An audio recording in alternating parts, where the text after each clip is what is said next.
नमस्कार दोस्तों, मैं मनीष कुमार आपको बहुत बहुत स्वागत करता हूं आपके अपने YouTube channel Manish study point से। दोस्तों आज है 21 जुलाई। तो 21 जुलाई की करंट अफेयर से पहला क्वेश्चन है, हाल ही में भारतीय मूल की किस लड़की ने golden book of world record में नाम दर्ज कराया है। तो golden book of world record में नाम दर्ज कराया है, इनका नाम है समृद्धि कालिया। तो समृद्धि कालिया ने golden book of world record में अपना नाम दर्ज कराया है। बात करें इनका नाम इस golden book of world record में क्यों दर्ज किया गया है, तो इनके द्वारा सीमित स्थान में 100 योगासन किए गए हैं, जिसके चलते हुए इनका नाम golden book of world record में शामिल किया गया है। मतलब कि एक छोटे से बॉक्स में इन्होंने योग के 100 पोज दिए हैं, तो वो बहुत ही सीमित स्थान में इनके द्वारा 100 योगासन किए गए हैं।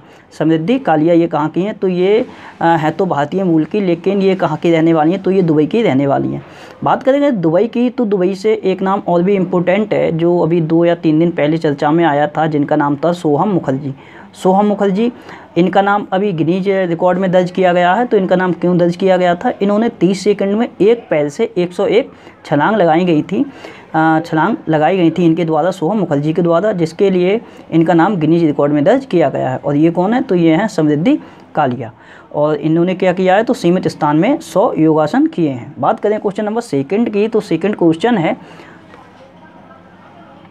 World wide life crime report 2020 के अनुसार दुनिया में सबसे ज़्यादा तस्करी किए जाने वाला स्तनधारी जीव कौन सा है। तो अभी वर्ल्ड वाइड लाइफ क्राइम की एक रिपोर्ट आई है और इसमें ये बताया गया है कि 2020 में दुनिया में सबसे ज़्यादा जो तस्करी किए जाने वाला स्तनधारी जीव है वो कौन बना है, तो ये है पेंगोलियन। तो इसकी 2020 की रिपोर्ट के अनुसार इसकी सबसे ज़्यादा तस्करी की गई है। बात करते हैं क्वेश्चन नंबर 3 की, तो थर्ड क्वेश्चन है, हाल ही में राष्ट्रपति रामनाथ कोविंद के निजी सचिव कौन बने हैं। तो हाल ही में राष्ट्रपति रामनाथ कोविंद के निजी सचिव मतलब कि पर्सनल सेक्रेटरी ये कौन बने हैं, तो ये बने हैं बी प्रवीण सिद्धार्थ, और इन्होंने स्थान लिया है विक्रम सिंह का। तो विक्रम सिंह की जगह अब बी प्रवीण सिद्धार्थ राष्ट्रपति रामनाथ कोविंद के पर्सनल सेक्रेटरी या फिर निजी सचिव बने हैं।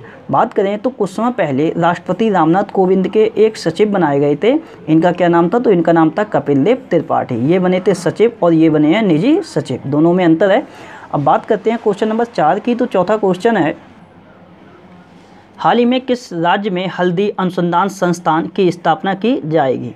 तो हल्दी अनुसंधान संस्थान की स्थापना की जाएगी तमिलनाडु राज्य में। तो तमिलनाडु राज्य के जो मुख्यमंत्री हैं ई के पलानीस्वामी, इनके द्वारा हल्दी अनुसंधान संस्थान की स्थापना की घोषणा की गई है। और ये कहाँ की जाएगी, तो तमिलनाडु राज्य में एक ज़िला पड़ता है जिसका नाम है ईरोड जिला। तो ईरोड ज़िले में इस संस्थान की स्थापना की जाएगी। बात करें इस संस्थान की स्थापना क्यों की जा रही है, तो हल्दी के उत्पादन को बढ़ावा देने के लिए तथा हल्दी उत्पादन से संबंधित जो भी किसान हैं उनकी आय को बढ़ाने के लिए इस संस्थान की स्थापना की जा रही है तमिलनाडु राज्य के ईरोड जिले में। बात करें इस संस्थान की, तो इस संस्थान की स्थापना में 30 करोड़ रुपए की लागत निर्धारित की गई है। बात करते हैं तमिलनाडु की, तो तमिलनाडु की राजधानी है चेन्नई, मुख्यमंत्री हैं ई के पलानीस्वामी, और ई के पलानीस्वामी के लिए अभी रोटरी फाउंडेशन के द्वारा पाल हैरिस फेलो सम्मान से भी सम्मानित किया गया है। राज्यपाल हैं बनवारी लाल पुरोहित, और तमिलनाडु का जो हाईकोर्ट है उसके मुख्य न्यायाधीश हैं अमरेश्वर प्रताप शाही। बात करते हैं तो तमिलनाडु की संस्थान है IIT मद्रास की, क्योंकि IIT मद्रास काफ़ी चर्चा में रहा है, तो IIT मद्रास से कई क्वेश्चन हैं, तो मैं सब बता दे रहा हूँ एक एक करके। सबसे पहले IIT मद्रास की अगर बात करें, तो IIT मद्रास के द्वारा आर्टिफिशियल इंटेलिजेंस आधारित ड्रोन का निर्माण किया गया था, और IIT मद्रास के द्वारा महिलाओं के लिए कैरियर बैक टू वुमेन्स नाम से एक पहल की भी शुरुआत की गई थी। और IIT मद्रास जो है इसी के द्वारा ग्लोबल हाइपरलूम पॉट स्पर्धा की भी मेज़बानी की जाएगी। वहीं बात करें तो IIT मद्रास के प्रोफेसर हैं जिनका नाम है थल्लीपल प्रदीप। तो IIT मद्रास के जो प्रोफेसर हैं थल्लीपल प्रदीप, इनके लिए निक्केई एशिया पुरस्कार 2020 भी प्रदान किया गया है विज्ञान तथा प्रौद्योगिकी की श्रेणी में। वहीं बात करें तो IIT जो मद्रास है, तो IIT मद्रास प्रोग्रामिंग डेटा और साइंस में ऑनलाइन BSc की डिग्री शुरू करने वाला दुनिया का पहला संस्थान भी बना है। और इसके साथ साथ IIT मद्रास से एक क्वेश्चन और भी है कि जो IIT मद्रास है इसके द्वारा मेडिकेप नामक पोर्टेबल हॉस्पिटल का भी विकसित किए गए हैं। तो मतलब कि मेडिकेप नाम से पोर्टेबल हॉस्पिटल का भी विकास IIT मद्रास के द्वारा किया गया है। अब बात करते हैं तमिलनाडु राज्य से कुछ संबंधित पॉइंटों की। तो अभी RBI की रिपोर्ट आई थी जिसमें ये कहा गया था कि बाजार कर्ज के मामले में जो शीर्ष पर राज्य रहा है वो कौन है, तो वो तमिलनाडु ही है। और जूनियर वकीलों को 3000 रुपये मासिक स्कॉलरशिप देने की घोषणा की थी तमिलनाडु राज्य की सरकार ने। और तमिलनाडु के ही हैं एक निकी पुनाचा जो कि टेनिस के खिलाड़ी हैं, तो निकी पुनाचा के लिए ITF पुरुष खिलाड़ी पैनल में भी शामिल किया गया है। वहीं बात करें तो तमिलनाडु से बिलोंग करते हैं जी आकाश। और जी आकाश ये कौन है, तो ये भारत के 66वें ग्रैंड मास्टर बने हैं, शतरंज ग्रैंड मास्टर बने हैं। उससे पहले अगर बात करें तो ग्रामीण कायाकल्प योजना की शुरुआत की गई है तमिलनाडु राज्य में।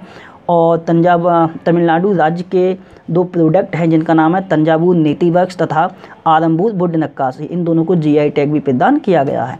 तमिलनाडु राज्य की सरकार ने अपने जो राज्य के कर्मचारी हैं उनकी रिटायरमेंट की आयु जो 58 वर्ष निर्धारित की थी वो 58 वर्ष से बढ़ाकर 59 वर्ष कर दी है कोरोना वायरस महामारी के चलते। वहीं बात करें तो जो अंतर्राष्ट्रीय केला सम्मेलन हुआ था इस वर्ष वो कहाँ हुआ था इसका आयोजन, तो तमिलनाडु के एक ज़िला है तिरुचिरापल्ली में इसका आयोजन किया गया था। और जो भारतीय उद्योग परिसंघ है मतलब कि CII confederation of Indian industries, इसके द्वारा जो तिरुचि रेलवे स्टेशन है उसके लिए गोल्ड रेटिंग भी प्रदान की गई है। और ये तिरुचि रेलवे स्टेशन कहाँ पड़ता है, तो ये तमिलनाडु में ही पड़ता है। बात करते हैं क्वेश्चन नंबर 5 की, तो 5वां क्वेश्चन है, हाल ही में नाबार्ड ने किस राज्य को 795 करोड़ रुपए की मंजूरी दी है, तो नाबार्ड बैंक के द्वारा ये 795 करोड़ रुपए की जो मंजूरी दी गई है वो पश्चिम बंगाल को दी गई है। तो नाबार्ड के द्वारा 795 करोड़ रुपए पश्चिम बंगाल के लिए दिए जाएंगे। अब ये दिए क्यों जाएंगे, तो आपके लिए ज्ञात होना चाहिए कि कुछ समय पहले जो अम्फान तूफान आया था जिसने कि सबसे ज़्यादा क्षति पहुंचाई थी पश्चिम बंगाल में और उड़ीसा में। तो पश्चिम बंगाल में वो पश्चिम बंगाल का जो इंफ्रास्ट्रक्चर था तो वो इंफ्रास्ट्रक्चर में जो क्षति हुई है तो उसके लिए पुनः मजबूत सुदृढ़ तथा रिबिल्ड करने के लिए ये 795 करोड़ रुपए की मंजूरी प्रदान की है नाबार्ड बैंक ने। बात करें अगर अम्फान तूफान की, तो अगर अम्फान तूफान जो कि आया था पश्चिम बंगाल तथा उड़ीसा में तो उसका नामकरण किसने किया था, तो इसका नामकरण किया था थाईलैंड देश ने, थाईलैंड देश के द्वारा इसका नामकरण किया गया था। और ये इसी से मतलब कि इसी तूफान से प्रभावित जब पश्चिम बंगाल हुआ था उस समय केंद्र सरकार के द्वारा भी पश्चिम बंगाल के लिए कितनी राशि दी गई थी, तो 1000 करोड़ रुपए की राशि देने की घोषणा की गई थी। और हम बात करते हैं पश्चिम बंगाल की, तो राजधानी कोलकाता में है जो कि हुगली नदी पर बसा हुआ है। और मुख्यमंत्री हैं ममता बनर्जी, राज्यपाल है जगदीप धनखड़, और जो कोलकाता हाईकोर्ट है उसके मुख्य न्यायाधीश हैं TVN राधाकृष्णन। बात करते हैं पश्चिम बंगाल से कुछ अन्य पॉइंटों की, तो अभी डॉक्यूमेंट्स को मतलब कि डॉक्यूमेंट के लिए स्कैन करने के लिए एक मोबाइल ऐप लॉन्च किया था जिस मोबाइल ऐप का नाम था सेल्फ स्कैन, तो ये पश्चिम बंगाल में ही लॉन्च किया गया था। उससे पहले बात करें तो कोविड वॉरियर क्लब की भी स्थापना पश्चिम बंगाल के मुर्शिदाबाद जिले में की गई है। और उससे पहले अगर बात करें तो जो स्नोहर पोरोस तथा प्रोचेस्टा योजनाएं भी यहीं पे लॉन्च की गई हैं पश्चिम बंगाल में ही। और मातृ स्मृष्टि योजना की भी शुरुआत पश्चिम बंगाल में ही की गई है। और भारत का जो राष्ट्रीय उद्यान है सुंदरबन राष्ट्रीय उद्यान ये पश्चिम बंगाल में ही है। इसमें जो बाघों की संख्या 88 थी वो बढ़ के अब कितनी हो गई है, तो 96 हो गई है। और एग्जिट एक मोबाइल ऐप था वो भी पश्चिम बंगाल की सरकार के द्वारा लॉन्च किया गया था। और टाइम्स हायर एजुकेशन की इम्पैक्ट रैंकिंग आई थी जिसमें भारत में जो शीर्ष स्थान पर था वो IIT खड़गपुर था जो कि वैश्विक स्तर पर किस नंबर पर था, तो ये 57वें नंबर पे था। और इसी इम्पैक्ट रैंकिंग में जो पहले नंबर पर था वो था न्यूजीलैंड की ऑकलैंड यूनिवर्सिटी। उससे पहले बात करें तो इंडियन पोस्ट द्वारा भारत का पहला डिजिटल पार्सल लॉकर ये भी कोलकाता में ही लॉन्च किया गया था। उससे पहले अगर बात करें तो जो वित्त वर्ष 2019-20 रहा है इसमें सर्वाधिक रेल इंजन का निर्माण किया था चितरंजन लोकोमोटिव वर्क्स ने, जो कि कहाँ पड़ता है, तो ये पश्चिम बंगाल में ही पड़ता है। और इसी के कारण इसका नाम लिम्का बुक ऑफ रिकॉर्ड में भी शामिल किया गया है। और जो आसनसोल रेलवे स्टेशन है पश्चिम बंगाल में एक जगह है आसनसोल, तो आसनसोल जो रेलवे स्टेशन है उस पर पहले रेस्टोरेंट ऑन व्हील्स को भी लॉन्च किया गया है। बात करते हैं क्वेश्चन नंबर, पहले ये नाबार्ड के बारे में समझ लीजिए। तो नाबार्ड चूँकि ये मंजूरी दी है नाबार्ड ने, तो नाबार्ड की फुल फॉर्म होती है national bank for agriculture and rural development. स्थापना हुई थी 1982 में, मुख्यालय है मुंबई में। और अध्यक्ष कौन है, तो अध्यक्ष बने हैं गोविंद राजुलू चिंतला, जिन्होंने स्थान लिया है हर्ष कुमार भनवाला का। और नाबार्ड के ही द्वारा अभी डिजिटल चौपाल नाम से एक कार्यक्रम का भी आयोजन किया गया था। बात करते हैं क्वेश्चन नंबर 6 की, तो 6 क्वेश्चन है, हाल ही में किस राज्य की सरकार ने आशा तथा आंगनबाड़ी कर्ताओं के मासिक आंगनबाड़ी कर्ताओं को मासिक परिवार पेंशन देने की घोषणा की है। तो आशा तथा आंगनबाड़ी कार्यकर्ताओं को मासिक परिवार पेंशन देने की घोषणा की है उड़ीसा राज्य की सरकार ने। तो इसका मतलब ये है कोविड-19 के दौरान जो भी आशाकर्मी या फिर जो आंगनबाड़ी कार्यकर्ता हैं उनके द्वारा जो सेवाएं दी जा रही हैं, तो अगर ऑन ड्यूटी अगर उनकी मृत्यु हो जाती है इस कोविड-19 महामारी के चलते हुए, तो उनके परिवार के लिए उनकी रिटायरमेंट की आयु तक मासिक पेंशन प्रदान की जाएगी। तो यही इसका मेन पर्पज़ है। बात करें अगर उड़ीसा की, तो राजधानी है भुवनेश्वर में मुख्यमंत्री हैं नवीन पटनायक, जिनके लिए पेटा इंडिया द्वारा हीरो ऑफ एनिमल अवार्ड से भी सम्मानित किया जा चुका है। राज्यपाल हैं गणेशी लाल और उड़ीसा हाईकोर्ट के मुख्य न्यायाधीश बने थे मोहम्मद रफ़ीक। इन्होंने स्थान किसका लिया था? तो कल्पेश सत्येंद्र झावेड़ का स्थान लिया था।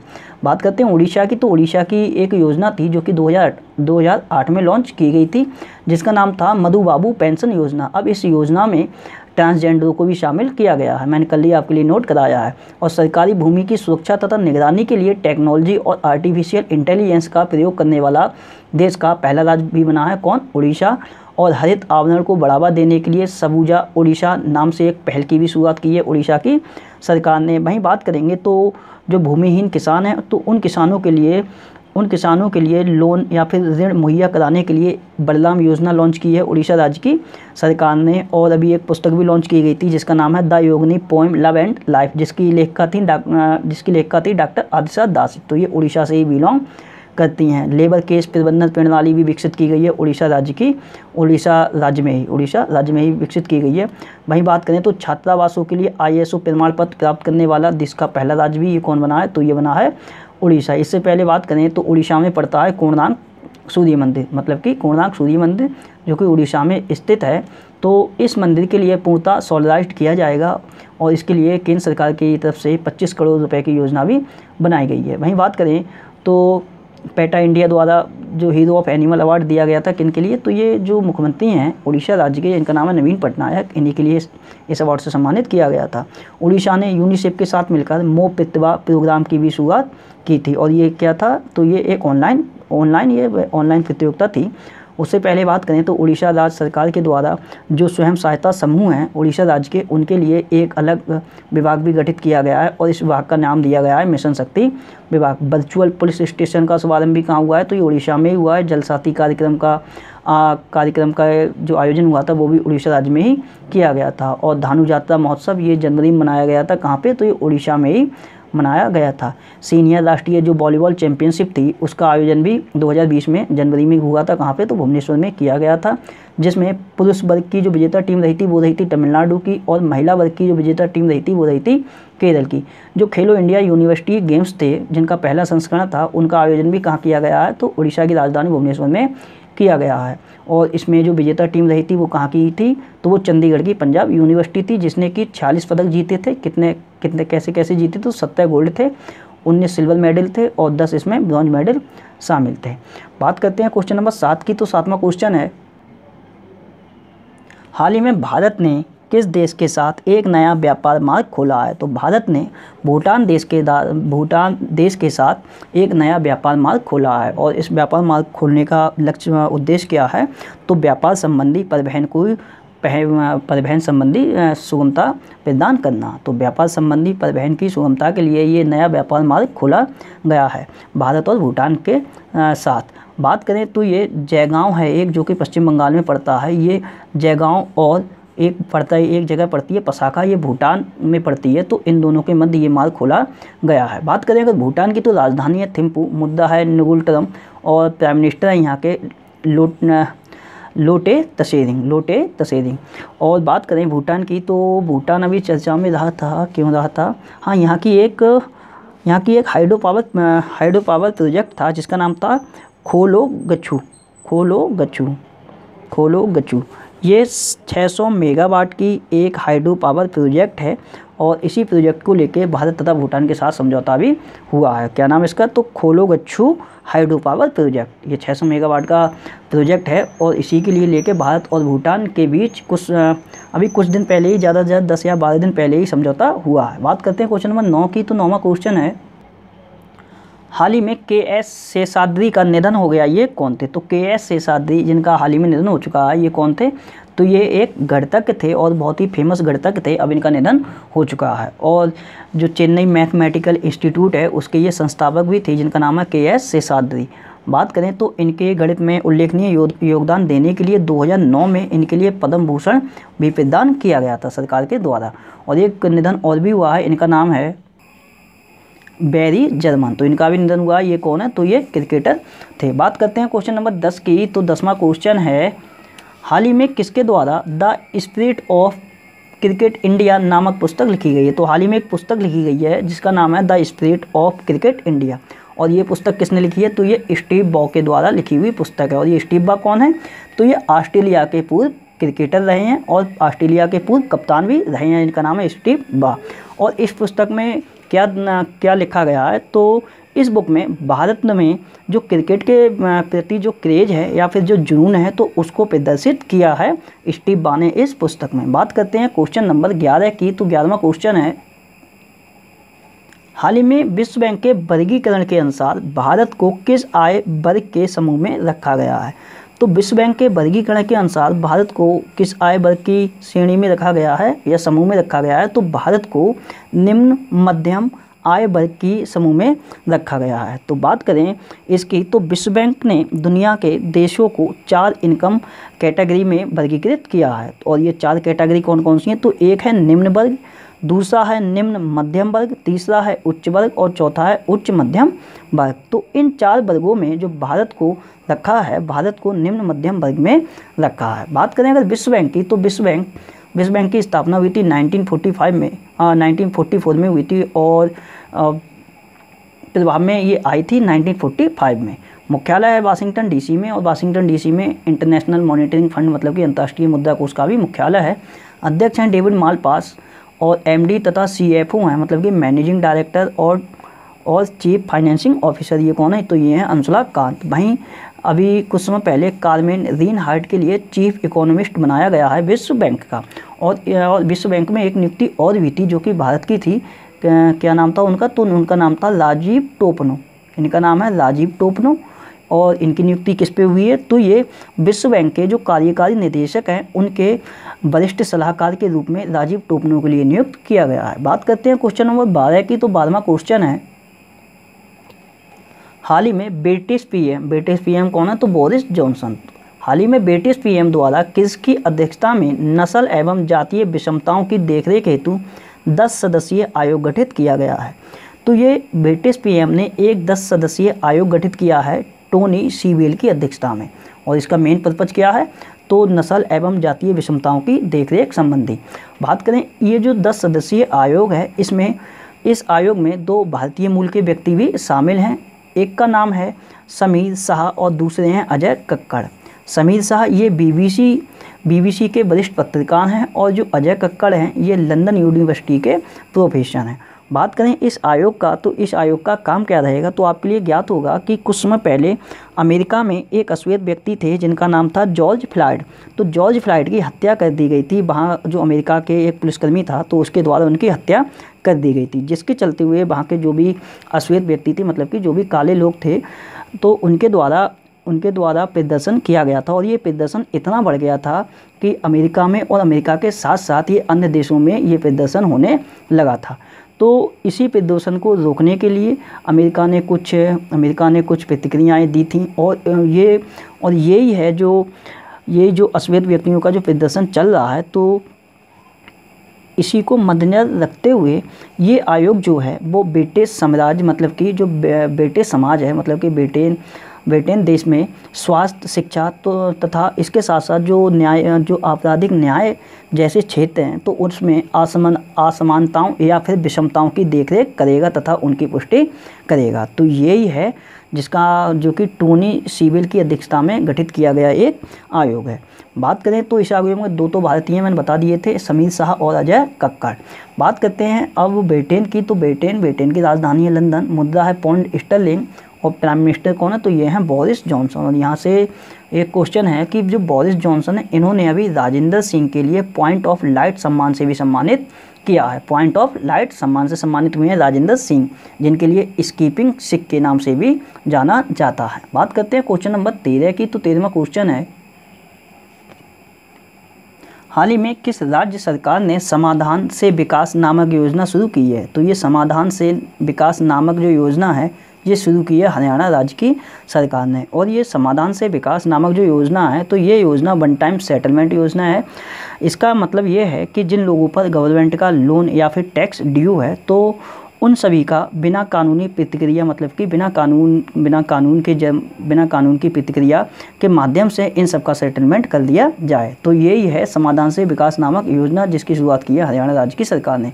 वहीं बात करें तो हरियाणा राज्य की सरकार के द्वारा अभी ये घोषणा की गई है कि वह अपने राज्य में बोतल बंद मिनरल पेयजल संयंत्र भी स्थापित करेगा। और ये कहाँ स्थापित किया जाएगा? तो हरियाणा राज्य में स्थापित किया जाएगा, ऐसी घोषणा की गई है जो हरियाणा के मुख्यमंत्री हैं मनोहर लाल खट्टर उनके द्वारा। बात करते हैं हरियाणा की, तो राजधानी चंडीगढ़ में है। मुख्यमंत्री हैं मनोहर लाल खट्टर, राज्यपाल हैं सत्यदेव नारायण आर्य और चीफ जस्टिस हैं हरियाणा हाई कोर्ट के। हरियाणा का हाई कोर्ट कहाँ लगता है? तो चंडीगढ़ हाई कोर्ट लगता है, जिसके मुख्य न्यायाधीश हैं रविशंकर झा। बात करते हैं हरियाणा संबंधित कुछ पॉइंटों की, तो संपर्क बैठक नामक एक मोबाइल ऐप हरियाणा ने लॉन्च किया था। और उसके बाद हेल्प मी नामक एक ऐप भी लॉन्च किया था हरियाणा राज्य की सरकार ने। और उसके बाद बात करें तो जो हरियाणा राज्य की सरकार है तो उसने अपने राज्य में जल जीवन मिशन के तहत 2022 तक सभी घरों में नल कनेक्शन देने की भी घोषणा की है। और 2021 में जो 11वीं हॉकी इंडिया जूनियर तथा सब जूनियर पुरुष राष्ट्रीय चैंपियनशिप होगी उसका आयोजन भी कहाँ किया जाएगा? तो हरियाणा में ही किया जाएगा। और हरियाणा से ही बिलोंग करती हैं रानी रामपाल, और ये कप्तान भी हैं महिला हॉकी टीम की। तो इनके लिए हॉकी इंडिया के द्वारा राजीव गांधी खेल रत्न पुरस्कार 2020 के लिए नामित भी किया गया है। और राज्य सरकार ने छात्रों के लिए जियो टीवी के साथ समझौता भी किया है। और इस समझौते के तहत जो एडुसेट के जो 4 चैनल हैं उनके लिए जियो टीवी पर मुफ्त में दिखाया जाएगा। उसके बाद बात करें तो अभी हरियाणा राज्य की सरकार ने घोषणा की है कि निजी क्षेत्र में, मतलब कि हरियाणा राज्य में जो प्राइवेट सेक्टर हैं उनमें 75% जो नौकरियां हैं वो स्थानीय लोगों को लिए ही दी जाएंगी। और अभी जो केंद्रीय परिवहन मंत्री हैं जिनका नाम है नितिन गडकरी, उनके द्वारा 20,000 करोड़ की 11 राष्ट्रीय राजमार्ग जो परियोजना है उनका भी उद्घाटन कहाँ किया गया है? तो ये हरियाणा में ही किया गया है। और जनवरी माह में जो पेंडिंग कार्य होते हैं सरकारी ऑफिसों में, तो पेंडिंग कार्यों को शीघ्रता से निपटाने के लिए रन थ्रू फाइल प्रणाली भी लॉन्च की गई थी। ये कहाँ लॉन्च की गई थी? तो हरियाणा राज्य में ही लॉन्च की गई थी। उसके बाद बात करें तो भारत का सबसे बड़ा कैंसर अस्पताल है वो भी कहाँ पे है? तो वो हरियाणा के झज्जर ज़िले में है। और उसके बाद अगर बात करें तो जो राष्ट्रमंडल निशानेबाजी और तीरंदाजी जो चैंपियनशिप हुई थी 2020 में, उसका आयोजन हरियाणा की राजधानी चंडीगढ़ में किया गया था। तो ये सब पॉइंट हरियाणा संबंधित है। और एक पॉइंट और ध्यान रख लो कि कोविड-19 के चलते जो हरियाणा राज्य के जो रिपोर्टर हैं तो उन रिपोर्टरों के लिए 10 लाख रुपए बीमा देने की भी घोषणा की है हरियाणा राज्य की सरकार ने। बात करते हैं क्वेश्चन नंबर 14 की। हाल ही में किसने कृति स्कैन नामक यूवी का मतलब होता है अल्ट्रा वायलेट बैगेज कीटाणु शोधन सिस्टम विकसित किया है? तो कृति स्कैन नाम से ये कीटाणु शोधन जो डिवाइस है ये विकसित किया है विहंत टेक्नोलॉजी ने। और ये कहाँ की है? तो ये नोएडा की। तो नोएडा की विहंत टेक्नोलॉजी ने इस सिस्टम को विकसित किया है और आरकी हैदराबाद के सहयोग से ये विकसित किया गया है। और इस सिस्टम का इस्तेमाल कहाँ किया जाएगा? तो हवाई अड्डे हो गए, बस अड्डे हो गए या फिर जो रेलवे स्टेशन होती हैं तो वहाँ पे इसका प्रयोग किया जा सकेगा। और इस सिस्टम के माध्यम से जो बैग होते हैं, बैग के साथ साथ जो भी अन्य चीज़ें होती हैं तो उनके लिए कीटाणु रहित बनाया जा सकता है। बात करते हैं कल जो क्वेश्चन पूछे थे उनके आंसरों की। तो कल आपसे पहला क्वेश्चन था साय बहर नामक वर्चुअल अभियान किस राज्य की पुलिस के द्वारा लॉन्च किया गया है? तो इसका आंसर है तेलंगाना पुलिस। दूसरा क्वेश्चन था 2022 जो डकार युवा ओलंपिक होने वाले थे उनको स्थगित कर दिया गया और कब तक? 2026 तक। तीसरा क्वेश्चन था ला लीगा 2020 फुटबॉल विजेता टीम कौन रही थी? तो ये रही थी रियल मैड्रिड। चौथा क्वेश्चन था किस राज्य में संस्कृति परिषद का गठित की गई है? तो ये छत्तीसगढ़ में गठित की गई है। पांचवा क्वेश्चन था मैनचेस्टर यूनिवर्सिटी द्वारा किस फुटबॉलर को डॉक्टरेट की मानद उपाधि प्रदान की गई है? इसका आंसर है मार्कस रैशफोर्ड। छठा क्वेश्चन था मेडिकैब नामक पोर्टेबल अस्पताल किस संस्थान द्वारा विकसित किया गया है? तो इसका आंसर था IIT मद्रास। सातवां क्वेश्चन था अपने राज्य की 6 जिला जेलों में कोविड वार्ड बनाने की घोषणा किस राज्य की सरकार ने की है? तो आंसर है मध्य प्रदेश। आठवां क्वेश्चन था health service on your door step पहल किस सरकार के द्वारा लॉन्च की गई है? तो ये लॉन्च की गई है, तो इसका आंसर है महाराष्ट्र। यहाँ दिल्ली लिख दिया, दिल्ली नहीं है, यहाँ है महाराष्ट्र। तो health service on your door step पहल ये चलाई गई है महाराष्ट्र गवर्नमेंट के द्वारा, दिल्ली नहीं है। और 9वां क्वेश्चन मुझे पूछा था, एक नियुक्ति हुई थी रोशनी नादर की, ये अध्यक्ष बनी थी। मैंने पूछा था किस कंपनी में बनी थी, तो ये HCL टेक्नोलॉजी कंपनी की अध्यक्ष बनाई गई हैं। 10वां क्वेश्चन था, साइबर सुरक्षा के विस्तार हेतु भारत ने किस देश के साथ समझौता किया है, तो ये समझौता किया है इजराइल देश के साथ। आज रिवीजन के लिए आपसे पहला क्वेश्चन है, इलेक्ट्रिक जहाज निर्माण के लिए कोचिन शिपयार्ड लिमिटेड ने किस देश के साथ समझौता किया है। दूसरा क्वेश्चन बताना है, स्मृति वन का उद्घाटन कहाँ किया गया और किसके द्वारा किया गया है। तीसरा क्वेश्चन है, TIFF मतलब कि टोरंटो इंटरनेशनल फिल्म फेस्टिवल 2020 में ट्रिब्यूट एक्टर अवार्ड से किसे सम्मानित किया जाएगा। चौथा क्वेश्चन बताना है, निष्ठा कार्यक्रम का पहला ऑनलाइन प्रोग्राम किस राज्य में चलाया गया है। 5वां क्वेश्चन है, नंबरलेस डेबिट कार्ड किसने लॉन्च किया है। छठा क्वेश्चन है, फेडरल बैंक के MD तथा CEO कौन हैं, और ये मैंने इसलिए पूछे हैं क्योंकि ये पुनः नियुक्त किए गए हैं। 7वां क्वेश्चन बताना है, गैबोन देश की पहली महिला प्राइम मिनिस्टर कौन बनी है। 8वां क्वेश्चन बताना है, P7 हैवी ड्रॉप सिस्टम किसके द्वारा विकसित किया गया है। 9वां क्वेश्चन बताना है, मधु बाबू पेंशन योजना का संबंध किस राज्य से है और इस योजना में ट्रांसजेंडर भी शामिल किए गए हैं। 10वां क्वेश्चन बताना है, आज़ाद पट्टान जल विद्युत परियोजना हेतु किस किस देश के साथ समझौता हुआ है और ये किस नदी पर प्रस्तावित है। 11वां क्वेश्चन है, तंगम्स जनजाति पर लिखी गई पुस्तक का विमोचन किसके द्वारा किया गया है, मतलब किस राज्य के मुख्यमंत्री हैं जिनके द्वारा इस पुस्तक का विमोचन किया गया है।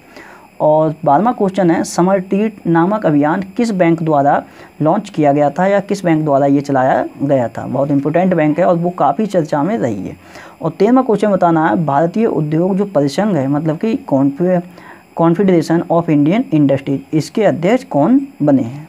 तो ये आज 13 क्वेश्चन है आपके रिवीजन के लिए, चेक कर लीजिएगा कि आप कितने कर पाते हैं या कितने नहीं कर पाते हैं। तो दोस्तों ये थी आज से संबंधित सारी करंट अफेयर घटनाएं मेरे द्वारा बनाई हुई वीडियो अगर आपके लिए पसंद आती है तो मेरे चैनल मुनीश स्टडी पॉइंट के लिए लाइक करें, शेयर करें, सब्सक्राइब करें।